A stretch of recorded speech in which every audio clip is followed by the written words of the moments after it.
Abarth I had. This is my Abarth 595C, and why did I choose it? I really like the paint scheme. So you have this white and black, the B-tone. This is a car that you can buy like this paint scheme, which I really like. Also, I like the white rims with aluminium. But they are not completely aluminium, but they are quite a lot white. And also the red stripe that you see here is placed in there, which I really like in the paint scheme. And I come back to that later on. If you look at the interior of the car, it also has this red accent in it. So quite a colorful car. But the most important part is that you have a roof with retractable, so that you have a convertible. And with this convertible, you can still seat 4 people and quite a lot of room. Quite a practical car. So one of the most practical convertibles you can buy.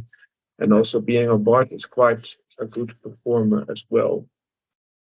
So that gets me to the next shot. You see a little bit more of the details.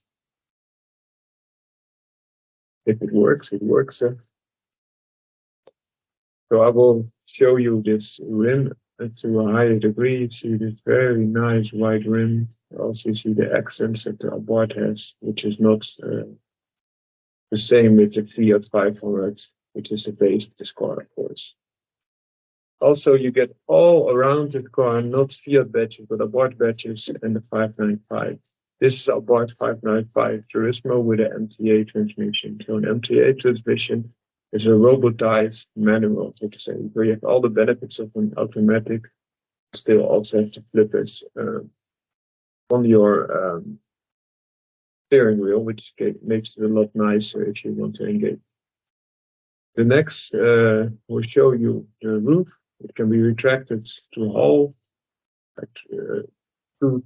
two-thirds, and also can be retracted fully, so you have a convertible feeling. It's not a true convertible because those pillars are still there.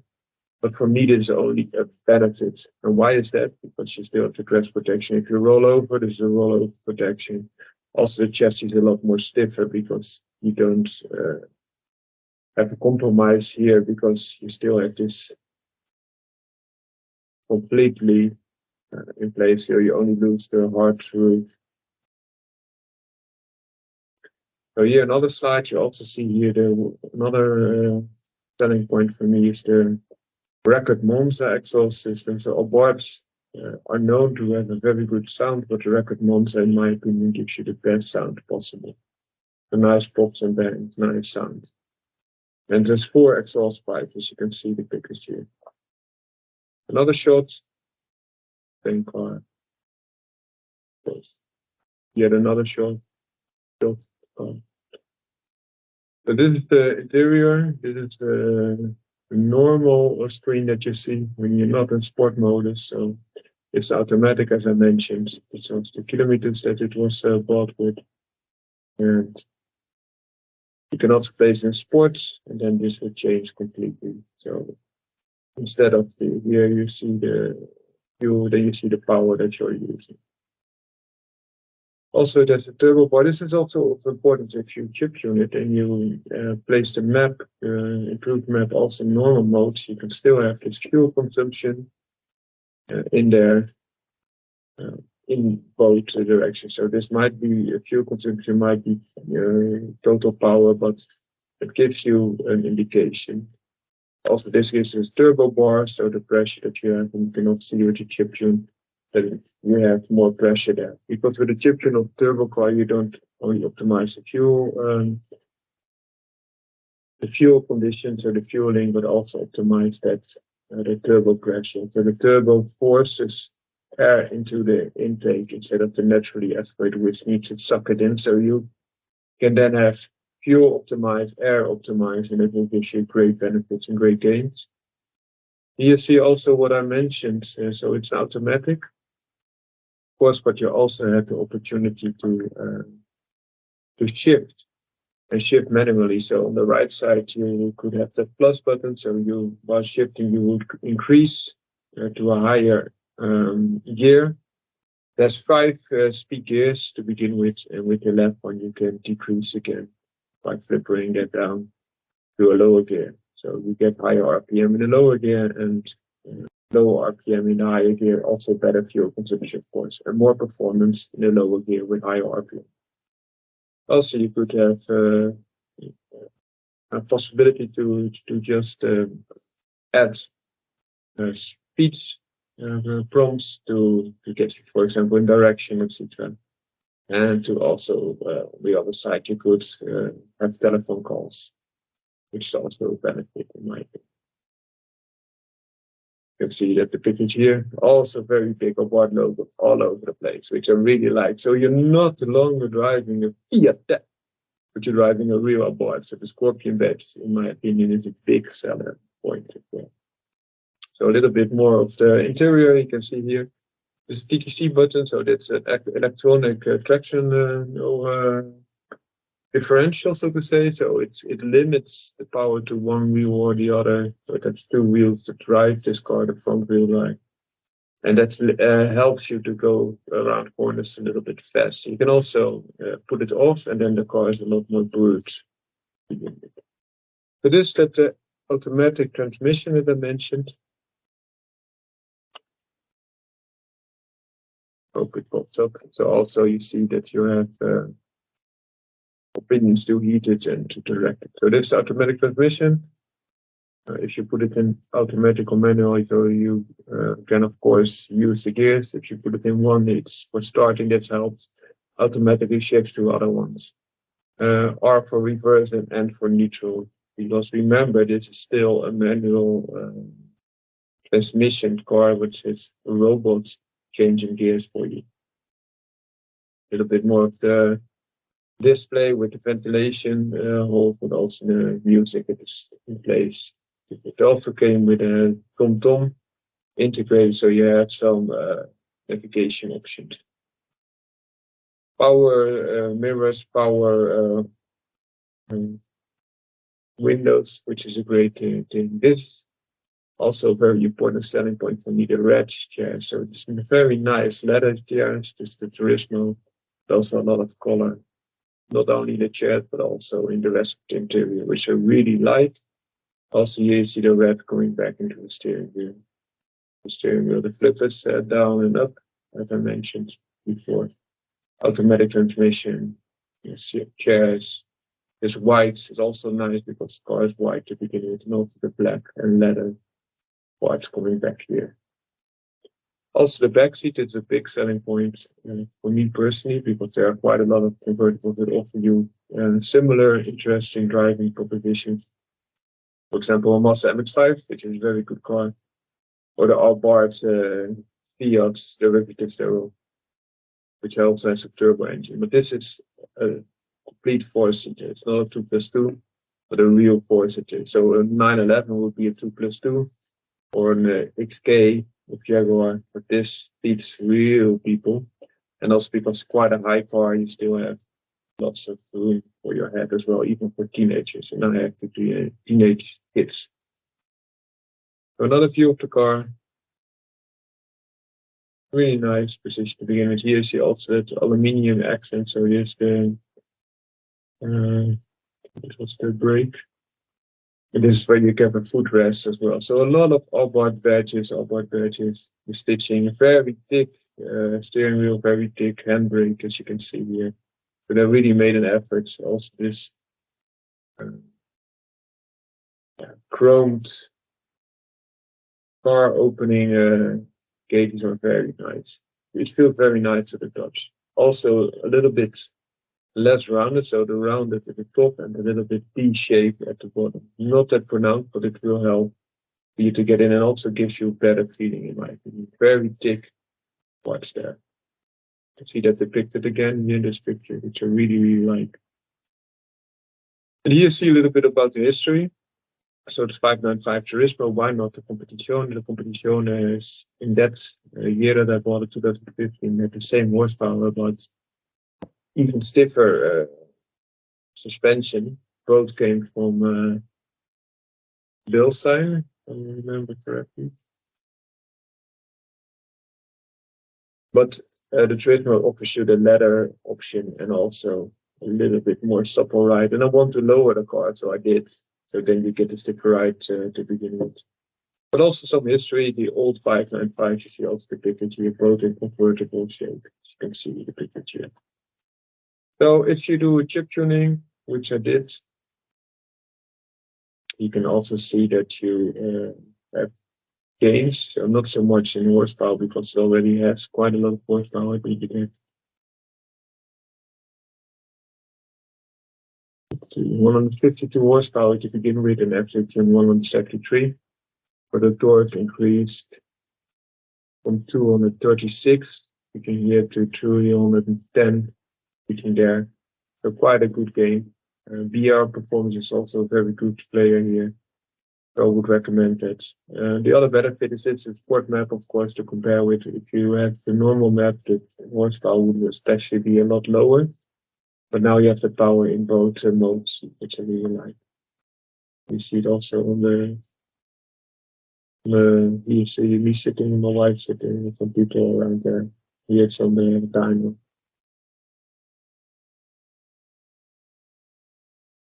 So really a very nice car. This is also the original 595, which I like. There they had to keep it open to have enough room for the engine and also dissipate the heat.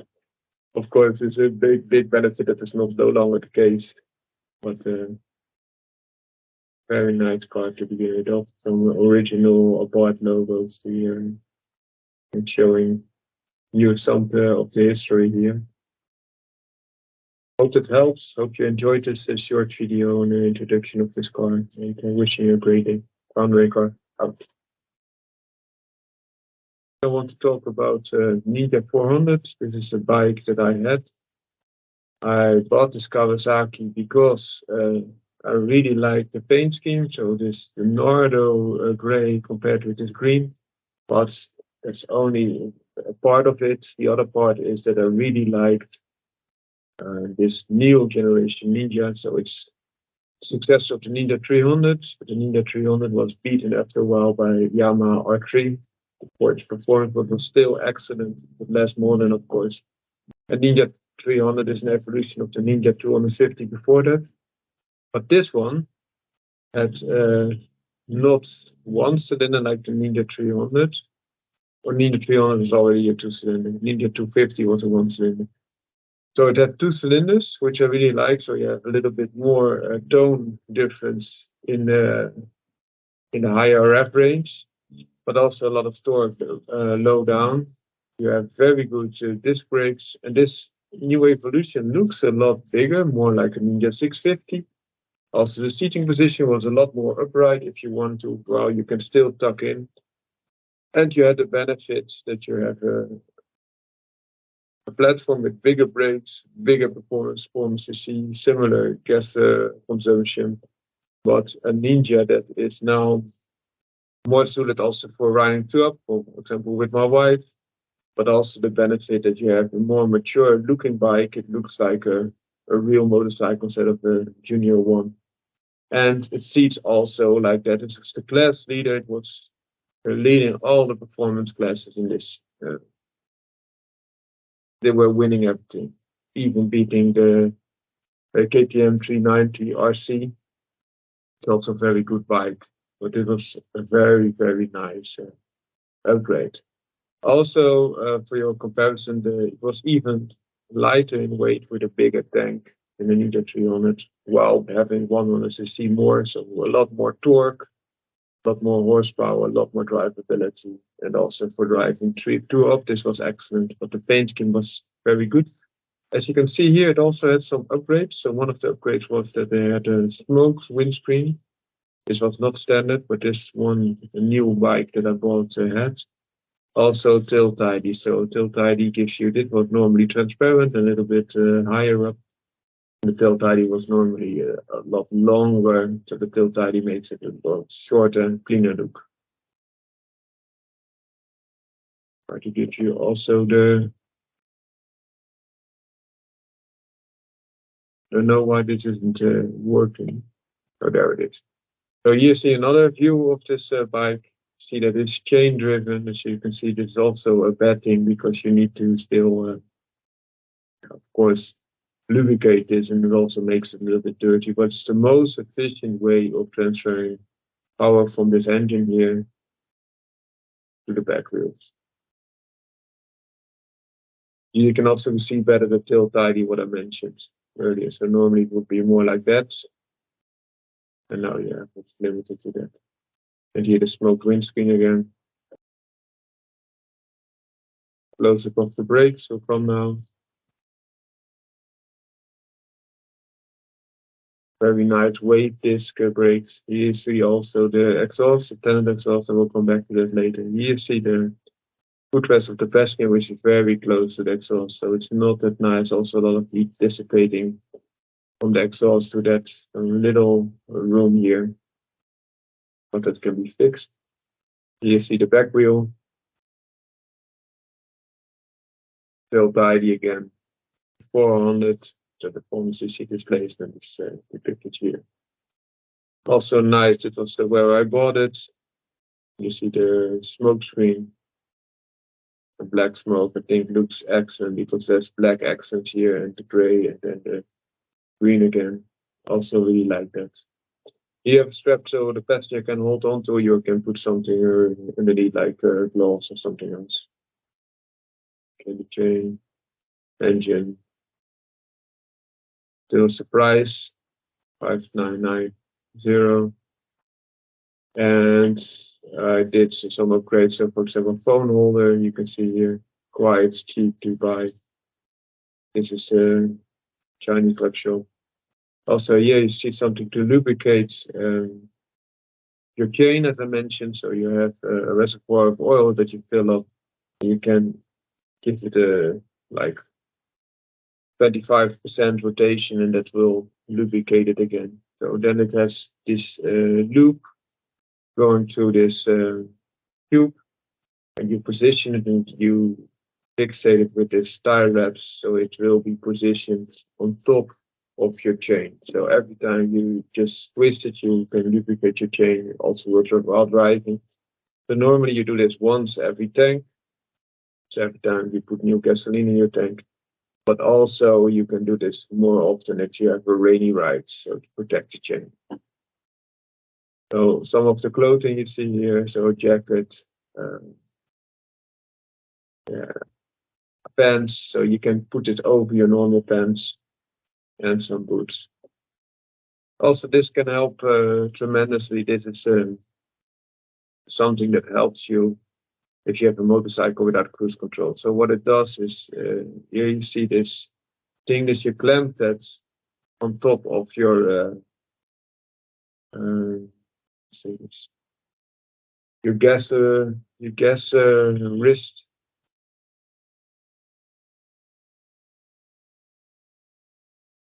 Throttle. So you open the throttle normally, manually, and with this you can fixate it. So if it then tops, you put it in the position that you want with this ring to protect your normal throttle handle. And then if you have the speed that you want, you just twist it over, so you rotate it forward. So it will then go against your brake lever and will stop your throttle to wind back. So for long trips, this can be handy. But also if you don't want to exceed the speed limit, then it's all boring stuff. So good upgrade. This is a vest that you can put on top of you, so you have more protection for your chest and your back, especially if you're driving light. So if you don't put on a complete gear is always recommended, of course, but sometimes you will simply won't. So you have something that you can do, and it's quite good for ventilation, of course, because it only covers a part of you. You can also put it on top of your existing suits to have additional protection. So this is what I mentioned. The exhaust, standard exhaust, was replaced with an Akrapovic. I'm not that good at pronouncing it. Akrapovic exhaust system, and that gives you the benefit. I don't know why it's not depicted. Sorry for that. in my view, it stands. But anyway, there are some benefits to get a different exhaust system, and you can have slip-on exhaust, which just fits in. There it is. With your normal exhaust, so you don't have to change anything. You have the small heat shield here, but it's a lot more compact, and you have this carbon tip, which is also very nice in my opinion. Here there is a ppm dB killer, so that's beneficial. This exhaust system will save you weight, which is a benefit. It will also produce a little bit more horsepower in Newton meter and give you better sound. But the last thing is also gives you more room because it's less bulky to begin with. So I would recommend it for the material titanium and with a carbon tip. See if I can show you a picture how it looks. So if you want to look how it looks fitted, I will show you in this picture. So remember this, the pedal of the passenger was very close to the original exhaust, but now you have a little bit more room to wiggle with. So, and also the look, the total look of the bike is much more mature in my opinion. This is also with the normal normal screens and not smoked. So a little bit high and not blacked out. But I had it with the blacked out screen, which is also a lot shorter. Here you see it depicted again, more in profile without all the cluttering behind it. So it gives you a little bit of the view of the bike that I had. Here again, quite small, but you get the picture. Hope this presentation was helpful and interesting for you. I really like this bike. I would also always recommend it as a beginner bike. Very cool. If you reach 200 kilometers an hour, especially with the crap of it. It looks very mature. It looks like a complete racer setup, but you also have something that you can tour on because the seating position, the triangle, rider triangle, is not that bad to begin with, which is excellent. Wishing you a great day. Rider on motorcycle out. Ciao.